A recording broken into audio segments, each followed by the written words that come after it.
नमस्कार दोस्तों, कविता Yadav YouTube channel पर आप सभी का स्वागत है। संपूर्ण हिंदी साहित्य से संबंधित महत्वपूर्ण प्रश्नों को करते हुए आज की क्लास में हम और अन्य महत्वपूर्ण प्रश्नों को करने की कोशिश करेंगे, जो कि आपकी परीक्षाओं के लिए काफी मददगार रहेंगे। जितने भी PYQ है, इम्पोर्टेंट MCQs हैं, उनको हम विद सॉल्यूशन के साथ करते हुए आगे बढ़ रहे हैं। किसी भी स्टेट के अंतर्गत होने वाली टीजीटी पीजीटी हिंदी संबंधी परीक्षा हो या फिर NTA नेट की परीक्षा हो या कोई अदर परीक्षा हो जिसमें हिंदी साहित्य संबंधी प्रश्न पूछे जाते हैं, उन सभी विद्यार्थियों के लिए ये क्लास काफी मददगार रहेगी। तो ज्यादा टाइम वेस्ट न करते हुए शुरुआत कर लेते हैं आज की क्लास की, क्योंकि आपको पता ही है निरंतर अभ्यास ही है सफलता का राज। इसी उद्देश्य के साथ अधिक से अधिक महत्वपूर्ण प्रश्नों तथ्यों की हम रिवीजन करते हुए आगे बढ़ रहे हैं। और आपको वीडियो पसंद आए तो भाई प्लीज वीडियो को लाइक करते हुए चले, ताकि मुझे भी नेक्स्ट क्लास बनाने का मोटिवेशन मिलता रहे। तो शुरुआत कर लेते हैं। देवकीनंदन खत्री जी द्वारा रचित निम्न उपन्यासों को प्रथम प्रकाशन वर्ष के अनुसार पहले से बाद के क्रम में व्यवस्थित कीजिए। ये सभी उपन्यास यहाँ पर देवकीनंदन खत्री जी द्वारा रचित है। इन उपन्यासों को हमें क्रमानुसार लगाना है। सबसे पहले कौन सा उपन्यास आएगा, उसके बाद कौन सी रचना आएगी, तो इस प्रकार से हमें क्रम के अनुसार लगाना है। तो देखते हैं। सबसे पहले बात करेंगे चंद्रकांता की। तो चंद्रकांता इतना प्रसिद्ध उपन्यास रहा है देवकीनंदन खत्री का कि विदेशों में भी इसने काफी प्रसिद्धि प्राप्त की है। विदेशी लोगों ने यानी कि हिंदी भाषी लोगों ने भी जो है इस उपन्यास को पढ़ने के लिए हिंदी सीख ली थी। उसके बाद इसके प्रकाशन वर्ष की बात करें तो 1888। उसके बाद हम बात करेंगे नरेंद्र मोहनी 1893, वीरेंद्र वीर 1895, चंद्रकांता संतति 1896।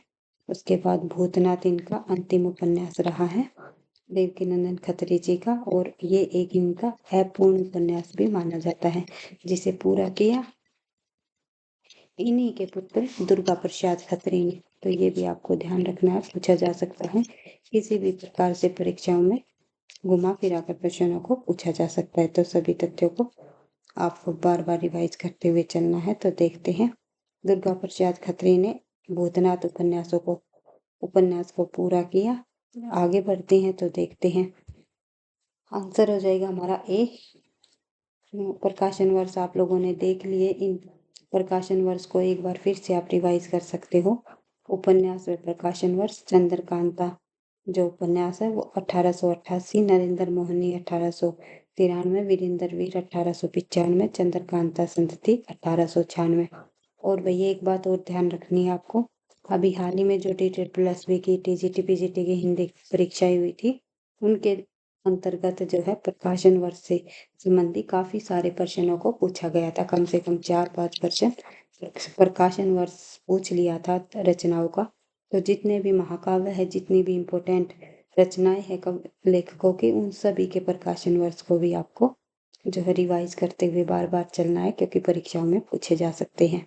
बात कर रहे थे हम देवकीनंदन खत्री जी की।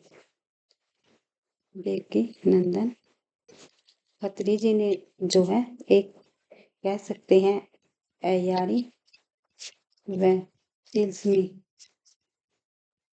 उपन्यास के प्रवर्तक माने जाते हैं। प्रवर्तक, जिसमें कि ये जो अय्यारी और तिलस्मी है, ये जादू टोना संबंधी रचनाएं होती है। भाई इनके अगर ये पूछ लिया जाए तिलस्मी और अय्यारी जो उपन्यास है उनके प्रवर्तक कौन है, तो देवकीनंदन खत्री जी। और जासूसी उपन्यासों के प्रवर्तक कौन है? जासूसी उपन्यास किसके द्वारा लिखे गए? जासूसी उपन्यास के प्रवर्तक है भाई गोपाल राम गहमरी। तो ये भी आपको ध्यान रखना है। बढ़ते हैं आगे अपने नेक्स्ट क्वेश्चन की तरफ। Question number 22। तो देखते हैं। निम्नलिखित उपन्यासों को प्रथम प्रकाशन वर्ष के अनुसार पहले से बाद के क्रम में लगाइए। तो इन्हें भी हमें इनके प्रकाशन वर्ष के अनुसार लगाना है। तो देख लेते हैं। सबसे पहले बात करेंगे हम बाण भट्ट की आत्मकथा, 1946 का उपन्यास है, और ये जो है हजारी प्रसाद जी द्वारा रचित है।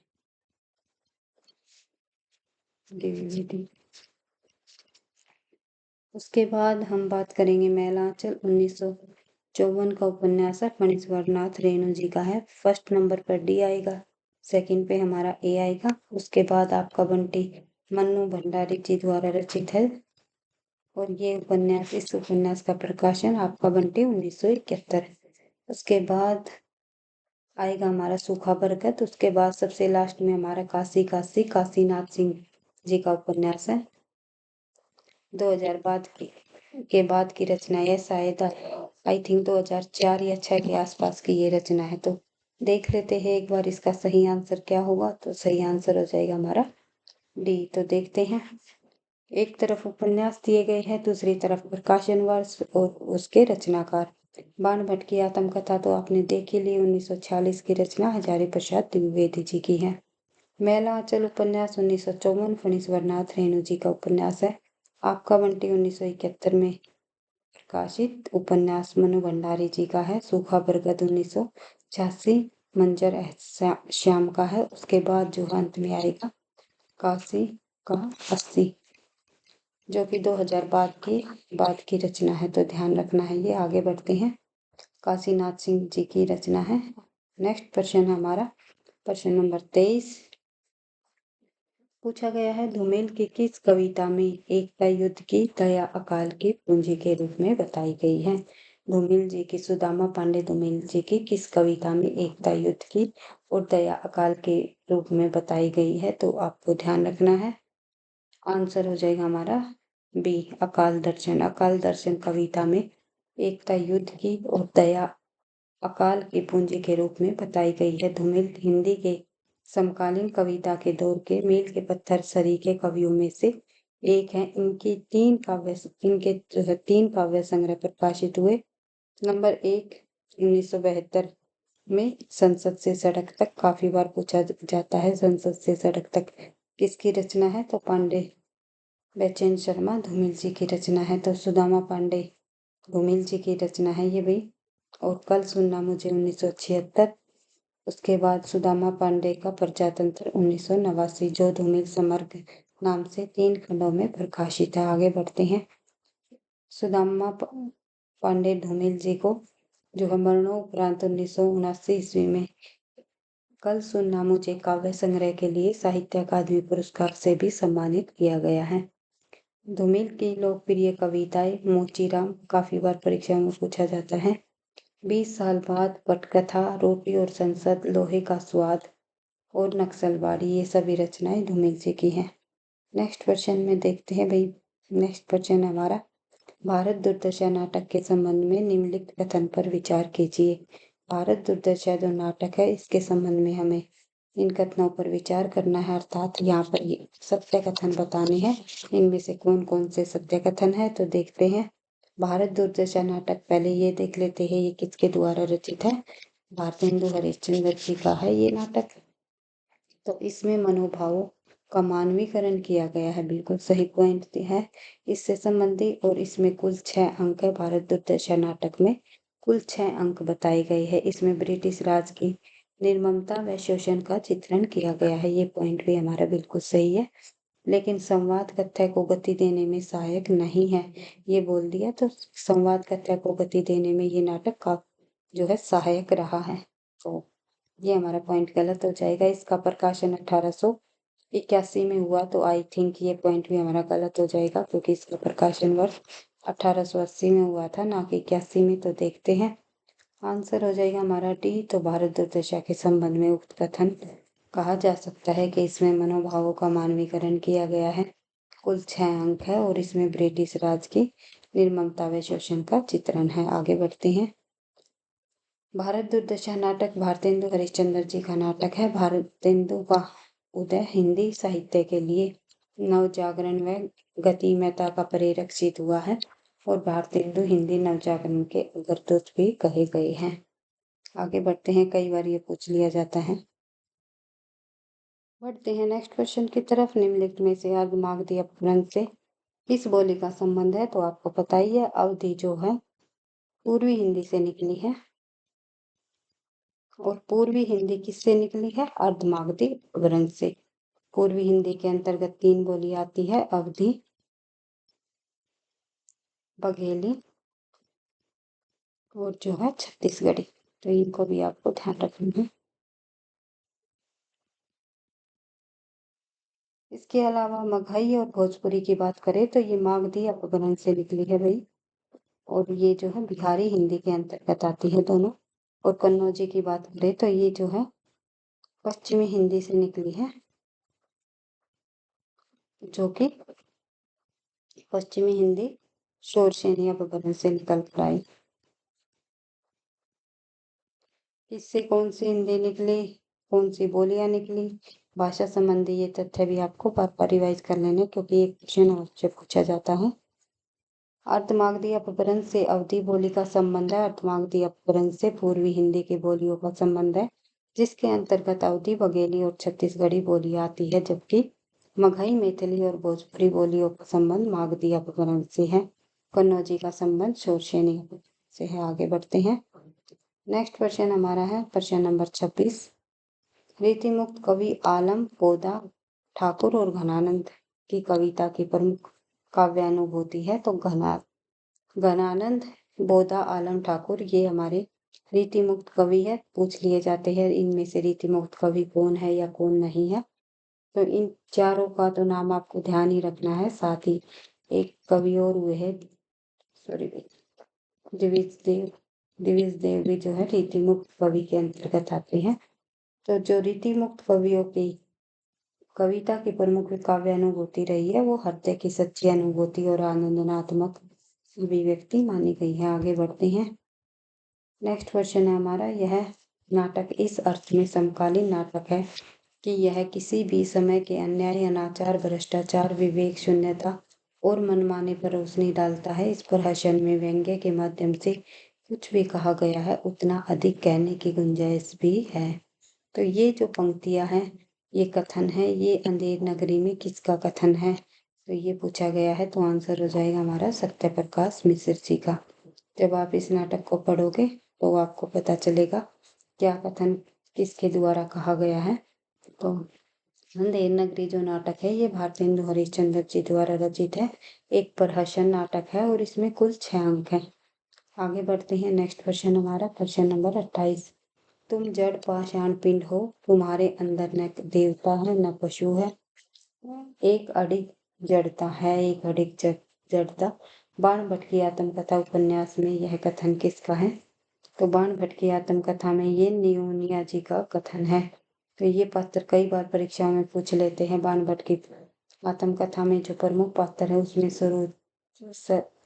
सुचरिता, महामाया, भटनी, मातुल, कालिदास आदि शामिल है। एक क्वेश्चन और न्यूनिया भी इनकी प्रमुख पात्र है। भटनी और न्यूनिया काफी बार परीक्षाओं में पूछा जाता है। और बाण भट्ट की आत्मकथा आपको पता ही है, हजारी प्रसाद द्विवेदी जी का एक उपन्यास है, क्योंकि ये विधा पूछी जाती है इसकी कि बाण भट्ट की आत्मकथा किस विधा की रचना है। तो आत्मकथा देखकर आप आत्मकथा को नहीं लगाना है। ये जो एक उपन्यास विधा की रचना है जो कि 1946 में प्रकाशित हुई। आगे बढ़ते हैं। नेक्स्ट क्वेश्चन हमारा है, देखते हैं। बिहारी के काव्य के संबंध में वासुदेव सिंह का कथन है। तो बिहारी के काव्य के संबंध में वासुदेव जी का जो कथन है वे देख लेते हैं हम भाई। बिहारी के संबंध में वासुदेव सिंह ने कहा है कि बिहारी ने सामंती प्रेम और अंत्येष्टि निष्ठा वर्णन किया है। इसके लिए प्रेम जीवन मरण का प्रश्न नहीं है, यह पीड़ा मात्र है। बिहारी रीति काल के सर्वश्रेष्ठ कवि हैं। बिहारी सतसई की प्रथम टीका लिखने वाले कृष्ण लाल कवि है। ये पूछ लिया जाता है बिहारी सतसई की प्रथम टीका किसने लिखी? कृष्ण लाल कवि ने। बिहारी सतसई को शक्कर की रोटी किसने कहा? पदम सिंह शर्मा ने। तो देखते हैं आज का हमारा अंतिम प्रश्न, प्रश्न नंबर 3। आज की क्लास में बस इन्हीं प्रश्नों को हम करेंगे और नेक्स्ट प्रश्नों को नेक्स्ट क्लास में करने की कोशिश करेंगे। निम्न में से हिंदी भाषा में सबसे पहले खेला गया यानी मंचित नाटक कौन सा हो? तो हिंदी भाषा में सबसे पहले खेला गया अर्थात मंचित नाटक माना जाता है जानकी मंगल, जो कि शीतला प्रसाद त्रिपाठी जी द्वारा लिखा गया। और इस नाटक में जो है भारतेंदु जी ने लक्ष्मण की भूमिका निभाई है, लक्ष्मण पात्र का रोल निभाया है भाई, अभिनय किया है। तो ये भी पूछ लिया जाता है। नहुष जो नाटक है वो किसका है? ये भारतेंदु के पिता गिरधरदास जी का है। और शकुंतला नाटक आपको पता ही है, राजा लक्ष्मण सिंह का है। विद्या सुंदर नाटक भारतेंदु का है। एक बार फिर से इनको रिवाइज कर लेते हैं। आंसर हो जाएगा हमारा डी।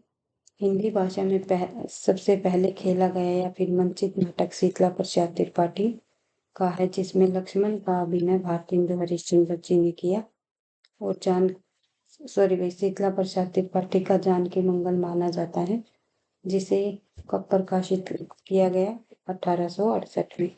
और ये काशी में खेला गया और इसमें लक्ष्मण का जो अभिनय है किसके द्वारा किया गया? भारतेंदु हरिश्चंद्र जी के द्वारा। गोपाल चंद्र यानी गिरिधर दास जी का ही नाम है गोपाल चंद्र के द्वारा जो नहुष नाटक 1859 में नाटक को भारतेंदु हरिश्चंद्र को हिंदी का प्रथम नाटक माना गया है। यानी भारतेंदु हरिश्चंद्र जी ने अपने पिता के नाटक को हिंदी का प्रथम नाटक भी स्वीकार किया है। शकुंतला नाटक जो है राजा लक्ष्मण सिंह जी द्वारा रचित है। प्रकाशन वर्ष 1862। विद्या सुंदर 1868। ये जो है भारतेंदु जी का नाटक है। आज की क्लास में हम इन्हीं प्रश्नों को करेंगे भाई, और अन्य प्रश्नों को नेक्स्ट क्लास में करने की कोशिश करेंगे। वीडियो पसंद आई तो लाइक करना, दोस्तों के साथ शेयर करना, चैनल पर पहली बार हो तो सब्सक्राइब कर लेना, ताकि नोटिफिकेशन आपको समय पर मिलता रहे। पढ़ते रहना, आगे बढ़ते रहना। थैंक यू, धन्यवाद।